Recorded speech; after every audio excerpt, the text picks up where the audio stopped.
All right, so welcome back to Fast Casual Nation, the podcast. I am your host, Paul Barron. And of course, on this show, we like to explore some of the innovators and game changers in the fast casual category. And of course, today we're going to be talking about the healthy concepts that are essentially taking over the land. It's kind of the future of food. And with me today, I've got Just Salad and the CEO, Nick Kenner. Great to have you on the show, Nick. Yeah, great to be here. Thank you. Yeah. So Nick, let's kind of jump into it a little bit for our listeners, viewers that maybe have not had a chance to see a Just Salad. A little bit about your brand. Tell us what you got going there. So first of all, our mission is to be an everyday solution to health and an everyday solution to sustainability. And ton of local organic items under $10, which is really our secret sauce. It sounds pretty simple, but there's not a lot of players out there that do that with good execution and great quality. And, we consider ourselves pretty much the Trader Joe's of the fast casual community, if you will. Yeah, interesting. I like that approach because you're right. When you look at the healthy category, in some cases, price points are a real threshold or barrier to entry for a lot of consumers. So it's great to see you guys in that, especially in that price point area. Let's kind of go into, when we look at the healthy category, kind of the future is kind of the chart in which we see those concepts developing. And off-premise has been one of those categories, especially in healthy dining and in fast casual, that has really grown. Foodable Labs, our data reported almost a 290% growth in the past year in the 25 to 34 demographic. That being food, whether it's catering or food that's being taken away from the restaurant in the off-premise category. What are you guys seeing in this category in terms of growth?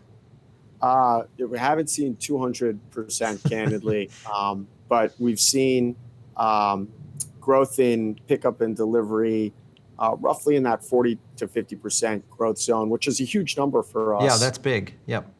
Big number also considering we have been doing delivery from day one in 2006 with Grubhub and Seamless. Right. So we're not just kind of coming on board and lapping our first year ever in doing this. And despite that, we've seen a massive growth in delivery and pickup, especially in pickup. Even, delivery gets all the headlines, but pickup's actually grown a little more than delivery for us. Yeah. Well, that's some of the things that we're hearing from a lot of operators and brands is that takeout has become kind of the new vogue thing to do, obviously with cost related to third-party delivery, both from the consumer standpoint and obviously from the brand standpoint. Your thoughts on that? Do you feel like third-party delivery is going to have to change its model in the coming years to kind of avoid some of these pitfalls? I don't see the third party, when you say model, I assume you mean their business model with restaurants? Yeah, Grubhub, Uber, charging you guys, charging the consumer, kind of working on both ends. Yeah, I don't see them charging the restaurant much more or much less than what they are today. I think that there's not a lot of room to charge a lot more where I think restaurants really start to push back and overmarket their own platforms. Right. Yeah. But at the same time, these guys are losing a decent amount of money. So I don't see them lowering commissions either. Sure. I kind of see them settling in at these rates, which are roughly the 20 to 30% take rates right now. And eventually I see the delivery fees to the consumer continue to rise, which I think makes sense because as a consumer, and I'm a consumer myself, if you're saving 30 minutes in gas by ordering Uber Eats or Grubhub, do you pay $4.99 for that? Right. I think that's where the average delivery fee probably gets to sooner than later. Yeah. Well, it'll be interesting to see the trade-off because off-premise obviously is growing across the categories.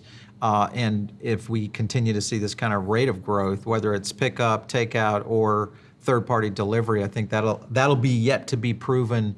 Personally, I'm still a little bit shaky on the idea of their business model in terms of can it be long-term because the logistics cost and just those kind of things in general. Even though I do hear that Uber is really putting a lot in Uber Eats in terms of future growth. This is kind of where they see their model. So it'll be interesting to see some of the things they do.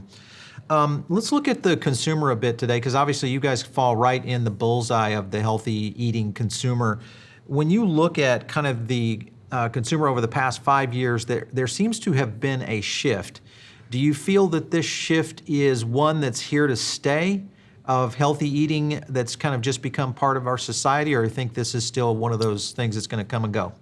Yeah, I think there's three major shifts that we've seen: health, convenience, and environmental sustainability. All three, which are here to stay, and they're only going to grow faster. Yeah, I don't see a world in which we get unhealthier from here. I think it's only going to continue forward. Now, what health means is always evolving. sure. And that's always a challenge for us or any other restaurant chain to make sure we're meeting those needs. When I first started out in 2006, health was low calories, low fat, right? And, Right.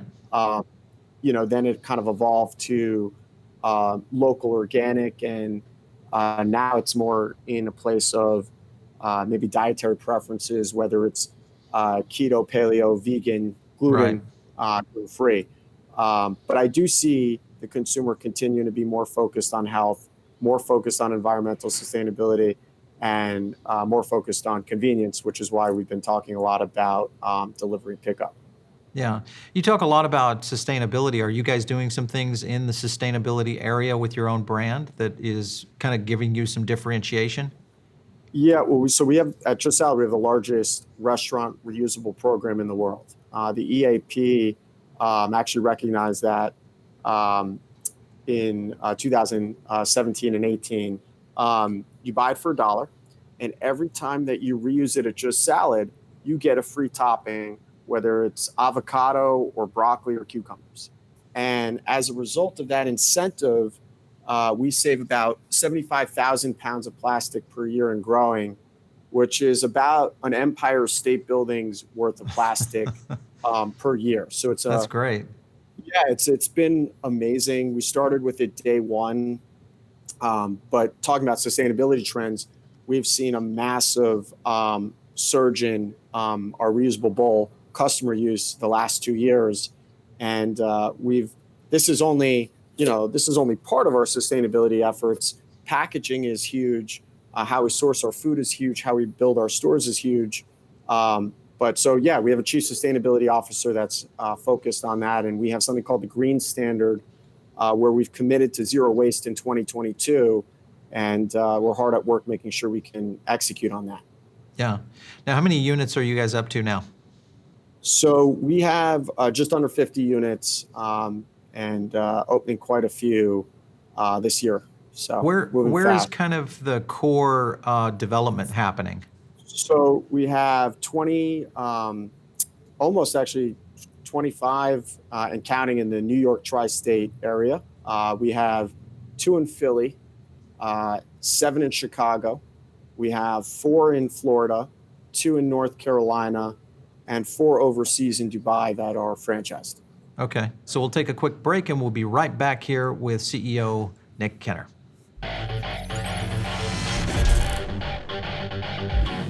Has your business hit a wall? Is your competition eating your lunch? I've been building breakthrough brands for over 20 years with experience right from the trenches. We deliver strategy, execution, and follow-through results in branding, technology, operations, marketing, and leadership. Become the breakthrough brand you should be. Contact me now at paulbarongroup.com. Let's get going on into kind of the second part of the show here and talk a little bit about when you guys were building, obviously the types of menu concepts that were. Did you start strictly with salad, or where Yeah. were your innovations going? Safe bet given the name. Yeah. Yeah. So we started day one as shocker, just salad. Basically, it all came about. I was working in finance out of college. I've been doing that for 2 years. And this was back in 2003 to 2005. And it was 40 people on a trading floor ordering salad every single day that was complaining about the quality. of Okay. salad and the price of salad at that Yeah. point. Yeah. And so it was kind of one of these epiphany bingo moments that if someone just did salad and did it really well at a reasonable price, there'd be a huge market, not just in Midtown New York City, but nationally as well. This was the time Jared from Subway was the Mm. national icon of health, and we felt that we could do better. Yeah. And so it started as just salad. And in 2017, we really evolved the menu. We kind of stepped back in mid 2015 and realized we wanted to be part of the national landscape of fast food and fast casual. And to do that, we had to diversify the menu a little bit. And so that is when we started playing around with warm bowls and wraps, avocado toast, as well as smoothies and soup.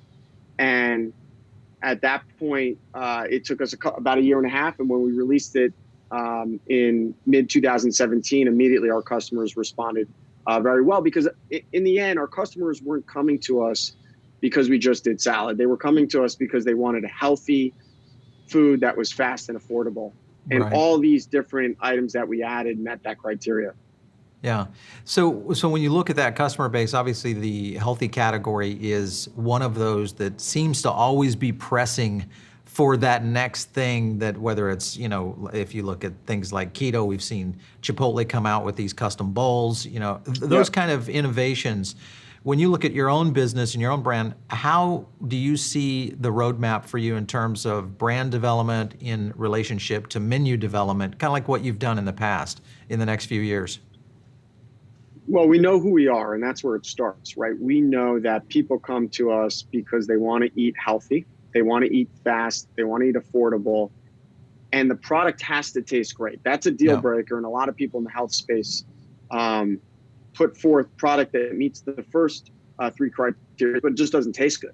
Sure. And Sure. so, as long as we're doing that, we think that it's going to meet our customers' needs. Now, in the case of some dietary trends that have evolved, we certainly recognize that. We're customers of Just Salad as well. And when we recognize that, we take action. So in the case of keto, paleo, gluten-free, vegan, what we decided to do was create a virtual brand called Health Tribes. Right. And this virtual brand lives on our app, lives on our online ordering system, and lives as its own entity on Grubhub. And it is basically a quick way to order different types of products in those dietary criteria I listed. And it's been really an awesome program where it's enabled us to expand the menu without making 20 different menu boards in store and confusing the customer, but putting it in an organized place separate that our customers can reach at that point. And it's allowed us from a culinary perspective to play around with a lot of different ideas and graduate the items that really do well and put them on the Just Salad menu. Interesting. Okay. I like that approach, and I think that's, as we continue to see that kind of evolution, I'm really interested to see, because there are some interesting concepts that are being developed that are moving, much like your virtual brand with Health Tribes, which I think is a brilliant idea. I'm kind of curious, do you think that we'll see more virtual brands like that being developed across, the categories? I think so. I mean, I think what's unique about, from Just Salad's perspective, is we're leveraging our existing infrastructure, Right. right? So I think if we had started Health Tribes through ghost kitchens, it wouldn't work. No one would know who we are. Brands still Right. matter, despite what some people think. And so I don't think it would ever survive. But by doing it out of our existing restaurants, it really allows the Health Tribes brand, the new virtual brand, to kind of grow organically and reach out to existing customer base.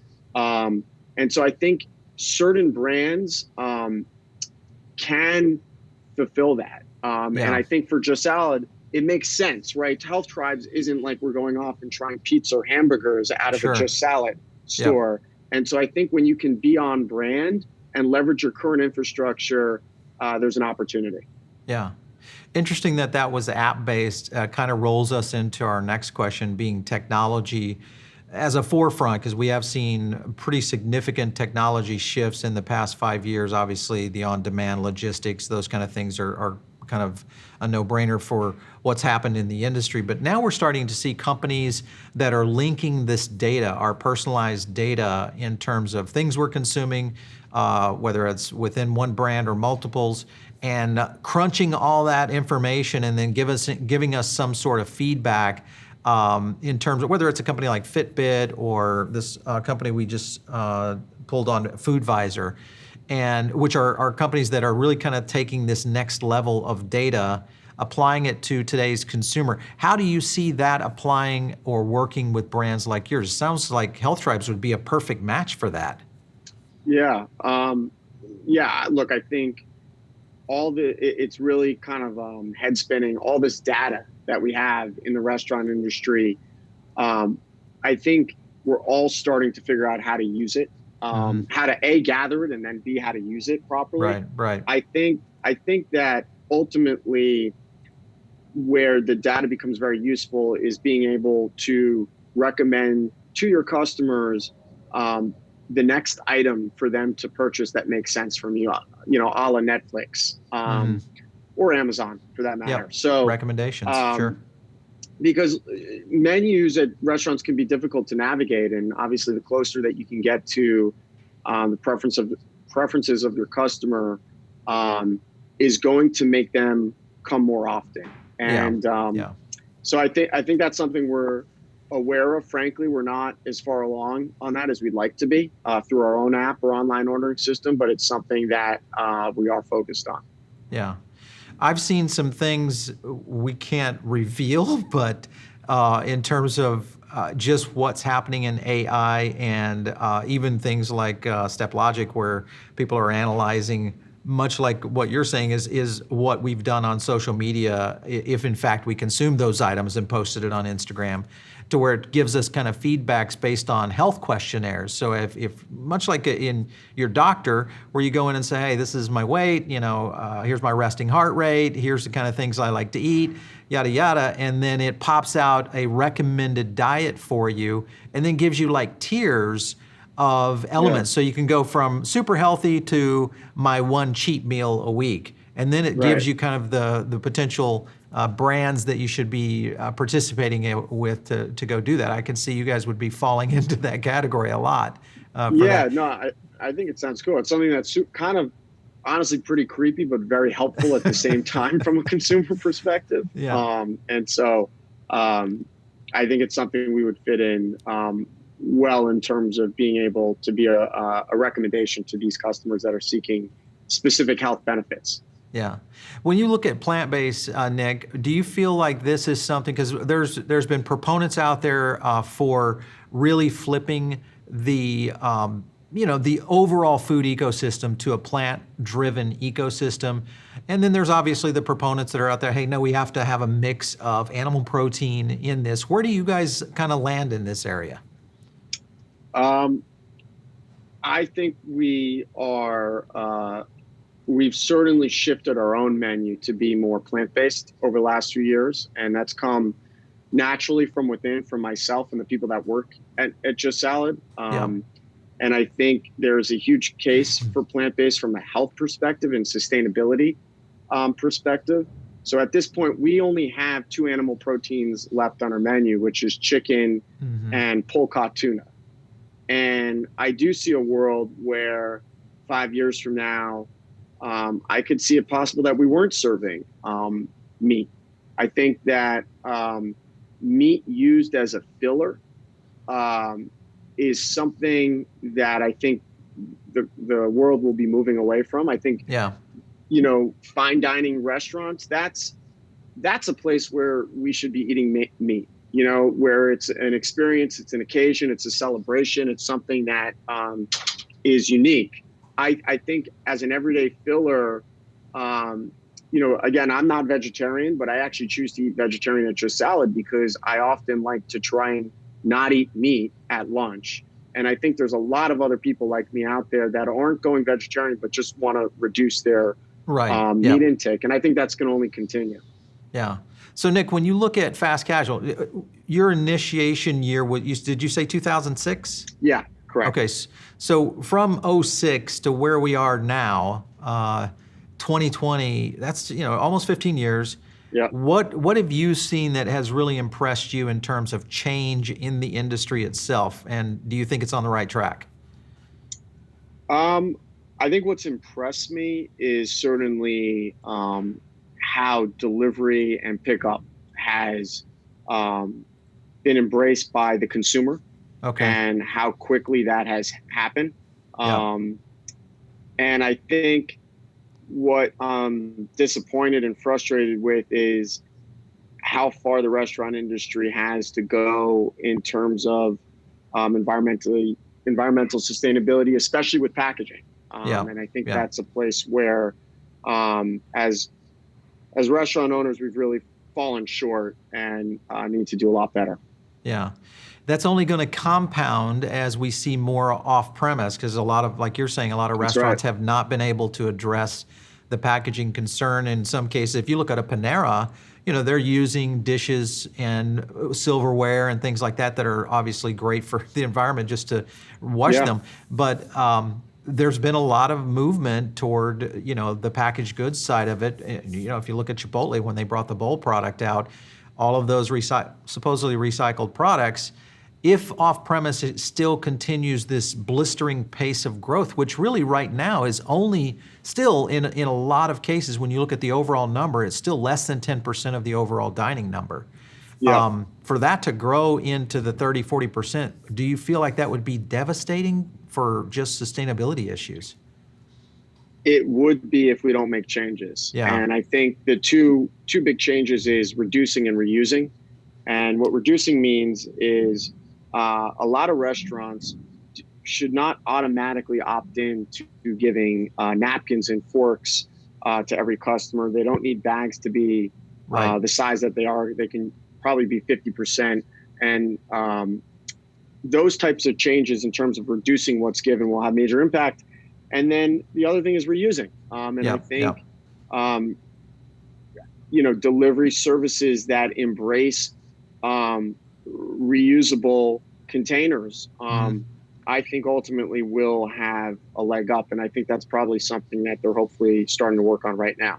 Yeah, we have seen a lot of that, even in the home delivery kits, especially in those. I'm one of the abusers, but I'm still trying to figure out what ways can you use or reuse these boxes that food comes in. And I can see it, but you guys look like you might be the brand that could kind of help guide the ship here. So hopefully, well, we've got a plan. So hopefully, you're talking about it a year from now, if we do it right. So we'll cool. see. All right. Well, I can't wait to learn what you guys are up to. Nick, thanks so much for stopping in on the show today. Appreciate it. Great. Thank you for having me. I really appreciate it. Absolutely. All right, so for all of you listening in or tuning in over on one of the podcast channels, whether it's on iTunes or Spotify, or maybe you're over on CastBox, sounds like we have some listeners over there. Thanks a lot for listening in to the show. Make sure and leave us a rating. You can just give us stars, give us some feedback, and of course, if you are listening or watching this over on YouTube, shoot us a comment and also subscribe to the channel, because that's the way we understand that you want more great content just like this. And of course, if you have a great idea for us to talk with someone in the fast casual category, not necessarily a brand, maybe an innovator that's doing something amazing, send me a note to producer@foodabletv.com. And of course, you can hit me up on Twitter @Paul Barron. We will catch you on the next episode of Fast Casual Nation.